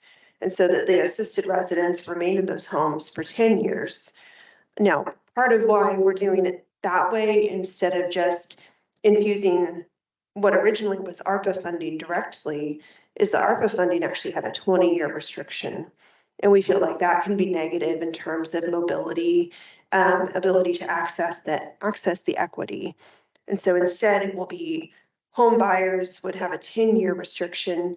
If somebody purchased these to renovate them, access affordable housing fund dollars for rental rehabilitations, then they would come with a 15-year voucher. And so they would have to remain affordable rentals for 15 years. And that's making sure that the money we infuse, while it doesn't have to be repaid, we are looking for that return on investment as affordable housing. And so every group that we're selling is being developed through a slightly different process and framework based on its unique stipulations. The group 1 scattered site units do not come to this group. They are directly between the Wichita Housing Authority Board, which is the city council plus 1 additional representative. But these groupings will come before this board. Can you give us any idea how those first groupings are working just for our information only? Sure. At this point, our group 1, we were approved to sell 37 scattered site units that are typically kind of beyond this established central area of Wichita. And so they were units that were not going to be eligible for a lot of city reinvestment programs that are targeted for this reinvestment area. So we were approved to sell 37. 13 of those were vacant, and so we put those on the market. I believe we received valid offers on 11 of those. 5, we received basically 1 valid offer or 1 clear, strong offer. 6, we received multiple valid offers that were kind of in similar range. So those 5, I believe, have moved toward formation of contracts. Those will have to go before the Housing Authority Board, which is council acting in its Housing Authority Board role. The remaining 6, we are reviewing best and highest offers this week, and hopefully those will move toward contract as well. We do have 2 that did not receive a valid offer, at least this is the first time we reviewed. And so those will remain on the market. And as we have additional units become vacant, then we will continue to market, hopefully smaller groupings. Of the 24 remaining, I believe those were all occupied. We have at least 1, potentially 2 or 3 occupants who are looking at purchasing the units they live in, which we're very, very excited about. We have others that have been issued a 90-day notice that they will need to find outside housing in the market. Because they are public housing tenants, they will be issued tenant protection vouchers, which are a very high priority voucher that helps assist them in getting into market-based rental units with that voucher. They've also been issued recommendations on units that would fit their household size and voucher within the private market. And so we're trying to make it a very warm handoff. Now, we are not forcing anybody to move into any particular unit. And so if somebody were to take no action or were to refuse all offers, then we may end up in some challenging situations, but we are doing our staff's due diligence and our very best to ensure that nobody goes homeless through this process. And so as those units, I believe we had 2 move outs last week directly into the private market. And so as those units become available, we will be trying to market them pretty promptly because we don't want them sitting vacant for very long. The units like to be lived in, they're much better cared for, protected. when they're occupied. And so we do want to get them sold as quickly as possible. Any additional questions on the Affordable Housing Fund? I have a question, like exactly from what you just shared. Once those tenants move out and those homes are vacant before they're on the market, what steps are you taking to ensure the integrity of the home? I'm asking because from my experience recently seeing one of the properties that I've managed, the tenants moved out, all of a sudden it turned into a flop house and they stole all the wiring, the furnace, everything, just gutted it. It's like a huge undertaking. So it's becoming an issue. It's going to continue on as the winter months come across. So I just was really curious to see how you could circumvent that. Absolutely. Ultimately, if somebody wants to get in, it's very difficult to prevent it. We have taken the action of boarding up the houses. I think in some instances, we've removed the air conditioning compressors, trying to make it as difficult and uninviting to damage that house for its future use. We, like anyone else with vacant properties, we struggle with break-ins, especially in the winter when people are cold. But we do try to secure the houses through boarding of windows and doors. And not a good look for the neighborhoods long-term, but. And I could speak to that. We had 2 move outs to the private market this past week. I've made contact with the neighbors. I gave them my business card. These are truly scattered sites, so they're in, I wouldn't say better areas or whatever, but they're truly scattered. Pride of home ownership is throughout the neighborhoods. I've told them to, if there's any suspicious activity, contact me first or call 911 and then get a hold of me. I would rather not board the units up because it becomes an eyesore to those homeowners. So, but if the chances, if it does happen, that would be probably what we would do. Now, the turnaround time on getting those on the market, we'll have maintenance go through, clear out any personal property. I think we could get them on the market next week. Just get the marketing materials out, let the real estate company, real estate upstairs know that they're available.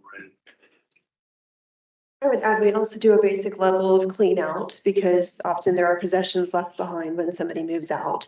And so we've done, just trying to get the house, we're not spot cleaning carpets, we're not doing anything fancy, but we are trying to make sure that people are not walking into a dangerous situation when they attend an open house or do a walkthrough. You also, I know sometimes with pest control, you don't see any unfriendly visitors there. And then they show up when you least expect it and you have a showing or something like that. So do you actually have that as incorporated into the plan? I'm not sure. Some of our tenants do have pest control. We have a vendor through the city. These units, I've been in them just a number of times here recently, and they're very well kept units. But being the winter, you're going to have field mice or whatever. But yeah, we do have a pest control vendor if they like to have the service.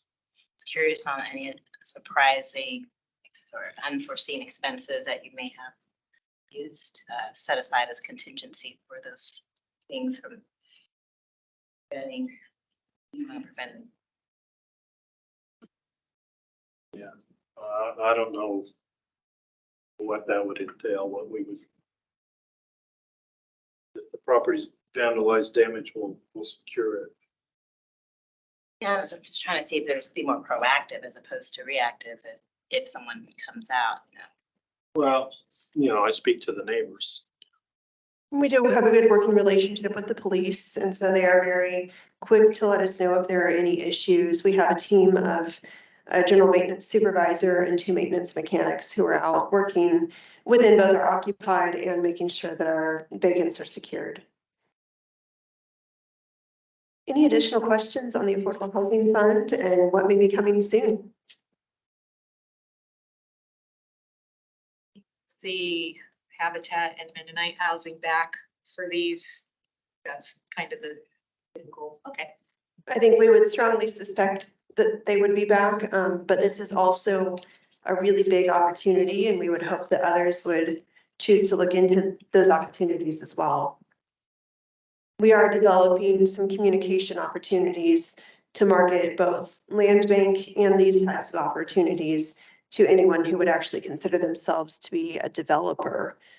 Because again, these aren't just one-offs, these are opportunities that require a little bit more expertise, but we want to make sure that we market those wisely. I saw a microphone move. There was a plan to meet with the land bank. Yes, that I think was actually my next agenda item. And so, yes, thank you. Perfect segue. So we, the Wichita Land Bank Board of Trustees talked about, they are, as they've been meeting for a couple of years, they're becoming very familiar with the particular project that they're serving and stewarding. But they were curious about some of the other opportunities, both within our department and citywide.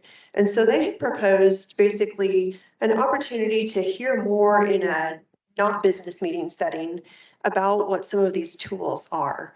I can say like Habitat for Humanity mentioned their home repair program. The city has a home repair program as well that is staffed by a different staffing set within my section. And we work closely together on a number of different fronts. And so wanted to just talk about not only the history of the Wichita Land Bank and the Affordable Housing Review Board as two new boards and projects, but also what is the city looking at across the board in terms of housing? So we have not taken any action steps to reserve spaces or guests pending bringing this before both boards. But we would be interested in potential presentations from our development services, Metropolitan Area Planning Department or MAPD, and the Metropolitan Area Building and Construction Department. And then to talk about housing strategy and related tools. And so I think the final page in your packet is a draft agenda. And so we just wanted to bring that to you to find out if that would be something that this board would value being part of, to learn more about the comprehensive housing environment that we're working within for affordable housing. So our next steps would be to work with both board chairs to try to identify potential dates. We would probably be looking at a 2-hour time block for both boards, but also look at that as an opportunity to invite real estate professionals, media, or anyone else who generally is interested in affordable housing development or the affordable housing environment to really learn about what is being done and then hopefully have feedback about what else could be done. What are we missing? Where are the gaps? And so do you have any questions or comments on that proposed workshop opportunity? Dates. We don't have dates yet. I think we would be looking at meeting in council chambers just to have a slightly larger room and a little bit more audience seating.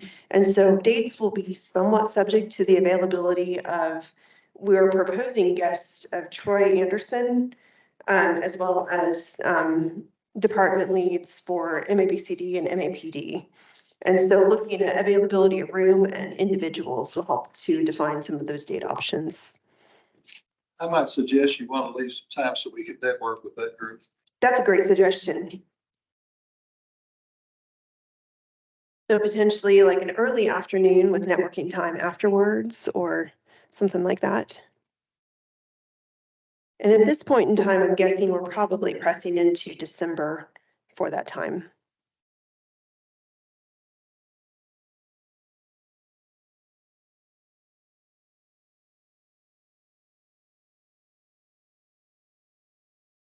Thank you all. I saw some enthusiastic nods there, so I appreciate that. And that's something I think we're excited to pull together and to really give that more comprehensive look.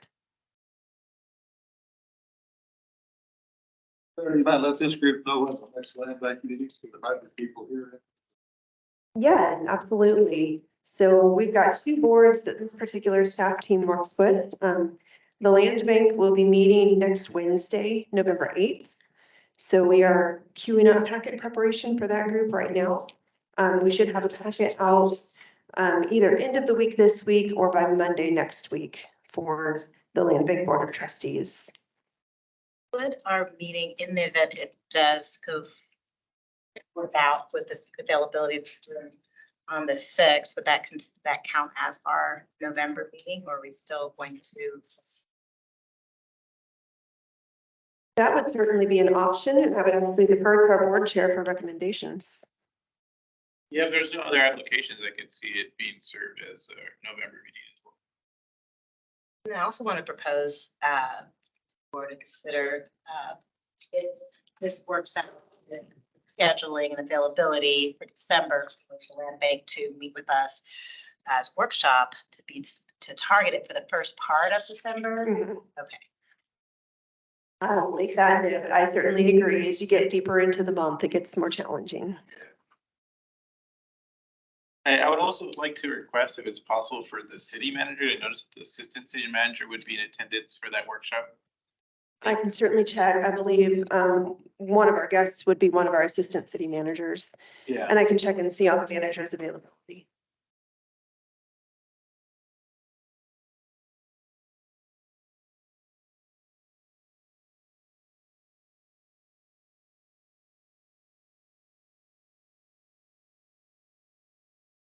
Okay, I think we are on to other business and open discussion. Are there any other business items or topics of discussion the board would like to review?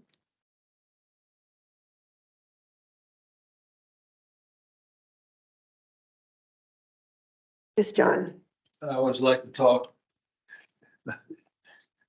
When you look at the two applications we had today, look at utilization of money. One of the groups actually an opportunity to impact more properties with less cost. So we may want to be your staff may want to be looking at in my view, looking at having a greater impact, because there is a need and money is always limited. Absolutely. What is it, Jacqueline? And I will say Jacqueline has done a great job of stepping up. She's been here around 4 months now and trying to step deep into working through these applications and getting to know the programs and just doing a fantastic job for being very, very new with us.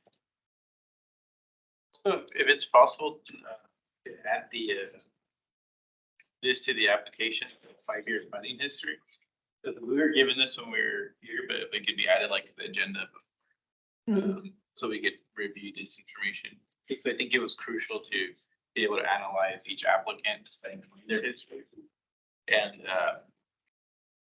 to the point mentioned earlier as well, as far as like utilization of funds, being able to have a scoring system for that as well, of how they score in terms of how often they're using money. I think, Mennonite shows that they're asking for money quite often. And I know that the pandemic had something to do with it. And I know Habitat for Humanity mentioned they ate the cost of it. It's not that they didn't need more money, but they supplied the funds themselves as opposed to asking the city for it. So it's definitely good information to have potentially in the application or in the agenda for the meeting as well. Absolutely, and we can do that in the future. Appreciate it. One other thing I would mention, just between the two different applicants we had today, and this is an important point of note. Habitat for Humanity is not a community housing development organization. Their board structure just doesn't lend itself to be. And so funds spent with Habitat for Humanity do not assist in fulfilling that 15% minimum threshold. We do have 2 active CHODOs that are working in the community currently. One is Mennonite Housing. And so part of staff's weigh in, I would also say Habitat is the only one that is typically coming in under whatever the cap is in terms of what we've seen in applications in recent years. Most their models just don't lend themselves to that leanness that Habitat brings. And so we really appreciate the ability to get the impact that we get. But when we're looking at, we need all the different partners in this process. And Mennonite is crucial in helping us to meet our CHODO requirement as well. There's another one called Jacob's Ladder with Danny Jacobs, and he is also a registered CHODO. And so any funds that are put into those builds do help us to meet our federal obligations. And so that didn't come up earlier, but I wanted to mention it. Very helpful context. Thank you. Lori just sent an email. She's saying that the raising of the walls will actually be on Wednesday at 9 a.m. instead of tomorrow. So you can update your calendars if you were planning to attend. Share the address, 'cause initially wasn't able to, but I couldn't. Yes, 1353 North Velosta. Is that how? Should have those, yes. Yeah. Get there. How much of us aren't there yet? I did the same thing, Jacqueline. Do we currently have like a nonprofit, affordable housing board or advisory group? Where maybe Mennonite can get advice from Habitat for Humanity or even some of those partnerships to help just leverage, city money to expand it and be able to impact more people with. We don't yet, but what I can say behind the scenes this year, we've had some incredible opportunities to pull together some of these groups that I don't think have been done in the past. It started off with some challenge. It started off as we were looking at the Affordable Housing Fund as ARPA dollars and some of those restrictions that I mentioned earlier, the 20-year affordability periods. And so we pulled the groups together really for the first time that we're aware of to talk about how do we do this? What ideas does anyone have? Who could brainstorm anything to help with this? And while we didn't come up with great ideas, thankfully we are where we are today. That was the first time that we as the city and then those various partners had been in the room together for that kind of conversation. And so that has continued. There are some other conversations in process that have also brought similar partners together. And so I think we're seeing some, at least communication about models, about opportunities that has not traditionally been happening. And so that would be my hope, is that maybe we can see just what model sharing each one can do while being true to its own mission and its own structure that might help with some leanness within this arena.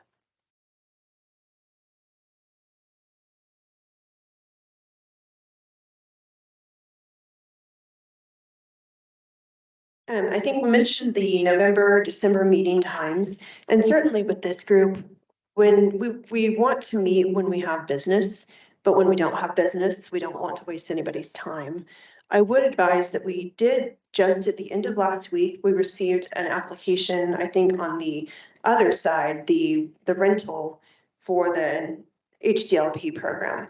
We have not yet looked into that application, so we don't know how much staff vetting and work is going to be needed. But I would expect that we'll probably be vetting that in the coming months, but it may not be by Thanksgiving, just given that timeline. So we will keep you posted as we get into it a little bit deeper. But we've got another opportunity. Are there any other business items or open discussion?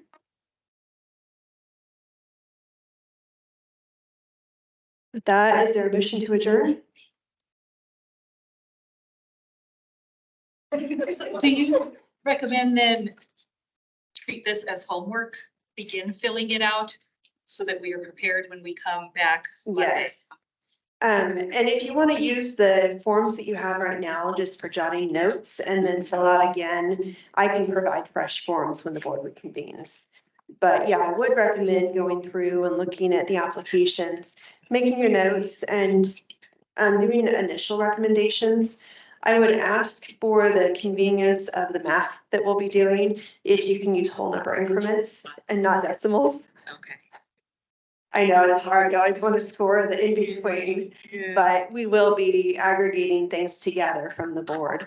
And that will make just that math a little bit more simple as we do it. And I appreciate you all working through some of the tech challenges as we activated that OneDrive link. My hope is that having navigated that once, that it will work going forward. And we'll probably put large and confidential documents out that way rather than in the packet. But we'll also be working to create better packets as we go forward that are more like what we received today. These documents are considered confidential. I would say not in their entirety, but there is sensitive information there that we didn't necessarily put online. There are personal emails on resumes and things like that, that we just didn't want to post them for the entire world. And so if we were to post or send out, we would probably do some strategic redacting just for the integrity of the people who were listed.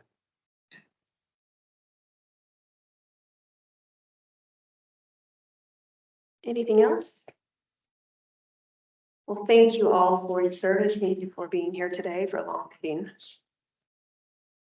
Thank you. Oh, I think I started to ask, is there a motion to adjourn? I motion to adjourn. Second. I. Yes, all in favor? Aye. Aye. All opposed, same sign. Motion carries. Eager. I gotta get home.